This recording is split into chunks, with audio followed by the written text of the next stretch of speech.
Students, बच्चों आज हम रिवाइज करेंगे हमारी पोम ऑन हिज ब्लाइंडनेस।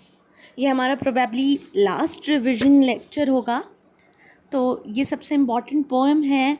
आपको एटलीस्ट 1 प्रोज तो इससे ज़रूर मिलेगा, 1 एक्सट्रैक्ट ज़रूर मिलेगा।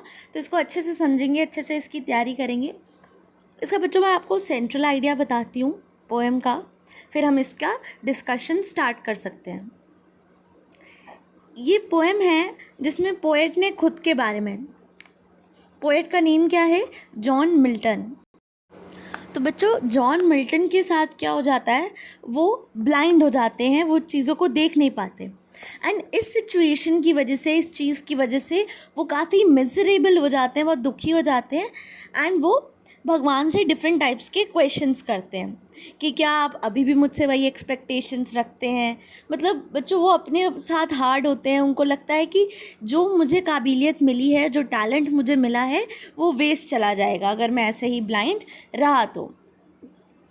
ठीक है, इसमें वो अपनी feeling of anguish and sadness भी एक्सप्रेस करते हैं। क्यों? Because of lack of vision. अगर समराइज़ करें कंप्लीट पोएम को तो वो ये कहते हैं कि मेरे चारों तरफ अंधेरा है, मुझे अंधेरे ने घेर के रखा है। एंड मैं वेट कर रहा हूँ कि डेथ आए और वो आकर मेरी इस डार्कनेस को, इस अंधेरे को ओवरकम कर ले। और वो भगवान से रीजंस भी पूछते हैं, हे भगवान तुमने मुझे क्यों लाइट नहीं दी, क्यों मुझे देखने की शक्ति तुमने मुझसे छीन ली।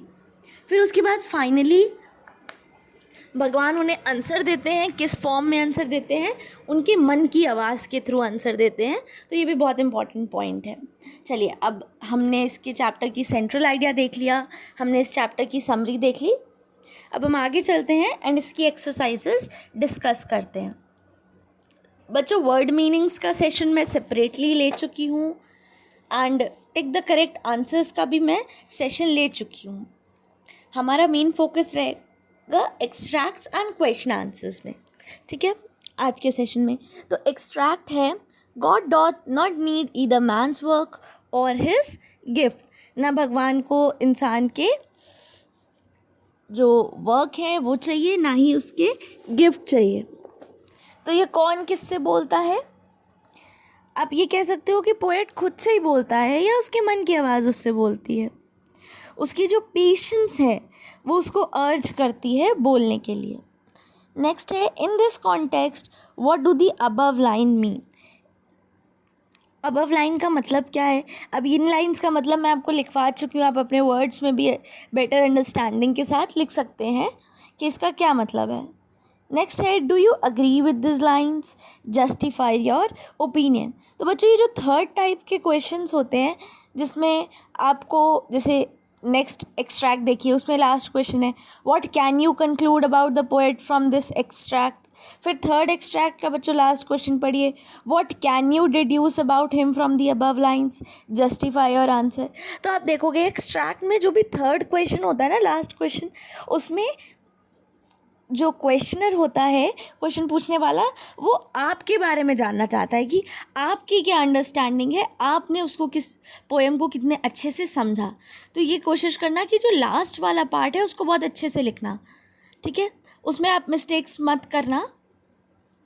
उसमें अपनी जस्टिफिकेशंस, आपको क्या लगता है, आपको ऐसा क्यों लगता है, उसको अच्छे से जस्टिफाई करके लिखना, क्योंकि इस पॉइंट में, लास्ट क्वेश्चंस में मार्क्स कट सकते हैं। ठीक है बच्चों, तो ये रही एक्सट्रैक्ट्स की बात। बाकी चीज़ें किसने किससे कहा ये आप लिख लोगे। ठीक है, उसमें एक्सट्रैक्ट में पूछ देगा कि ये बात, इसका क्या मतलब है, तो वो भी आप लिख लोगे। लेकिन आपने क्या समझा, आप इससे क्या कंक्लूजन निकालते हो, आप क्या डिड्यूस करते हो, वो आपको अपने वर्ड्स में लिखना इम्पॉर्टेंट है। मैंने आपको कुछ आंसर्स लिखवाए हैं ऐसे क्वेश्चंस के भी, आप वो भी लिख सकते हैं, अपने वर्ड्स में भी लिख सकते हैं। लास्ट है बच्चों, answer the following questions with 30 to 40 words. ठीक है, पोएट की सोल की विश क्या है? What is the wish of poet soul? तो पोएट की सोल विश करती है कि वो गॉड को अपनी बेस्ट एबिलिटी के साथ सर्व कर सकते हैं। ठीक है, वो परेशान है पोएट कि मैं ब्लाइंड हो गया, भगवान ने जो मुझे टैलेंट दिया है वो वेस्ट हो जाएगा। बट वो चाहता क्या है, उसकी सोल की इच्छा क्या है कि मैं भगवान की सेवा सबसे अच्छे से कर सकूं। फिर एयर हाफ माई डेज़ का क्या मतलब है, what is he lamenting about. तो उसका एयर हाफ माई डेज़ का मतलब है कि उसकी आधी ज़िंदगी चली गई और वो किसके बारे में सोच रहा है, अपनी ब्लाइंडनेस के बारे में लैमेंट कर रहा है। ठीक है। समराइज़ द पोएम, ये आप अपने वर्ड्स में समरी लिख सकते हो, या मैंने आज भी आपको समरी बताई पोएम की, वो भी आप लिख सकते हो। फिर लास्ट है, how is God described in the poem, do you agree with this point of view. ठीक है, ये भी बहुत अच्छा क्वेश्चन है, मैंने काफ़ी बड़ा इसका आंसर आपको लिखवाया है अपनी कॉपी में। आप इससे अपना जो समझ रहे हैं, आप इस पोएम में भगवान को कैसे दिखाया है कि वो बहुत बड़े हैं, उनकी सेवा के लिए हज़ारों लोग तैयार हैं, तो उस टाइप्स में आप भी इसका आंसर लिख सकते हैं। अब बच्चों, अपने एग्ज़ाम्स के लिए लास्ट पॉइंट मैं बता रही हूँ, बहुत इम्पॉर्टेंट। जितने भी ऑथर्स के नेम हैं, मैंने लास्ट टर्न में भी बताया था आपको, ऑथर्स के जो नेम होते हैं, चैप्टर किसने लिखा, ठीक है, ये आप ज़रूर से ज़रूर याद करके आइएगा एग्ज़ाम में। और एग्ज़ाम में आपका जितना भी ग्रामर पार्ट आएगा उसको ज़रूर अटेम्प्ट करिएगा। अटेम्प्ट आप पूरा पेपर करिएगा, ठीक है, कुछ भी छोड़ेंगे नहीं। एंड ऑल द बेस्ट आपके एग्ज़ाम्स के लिए।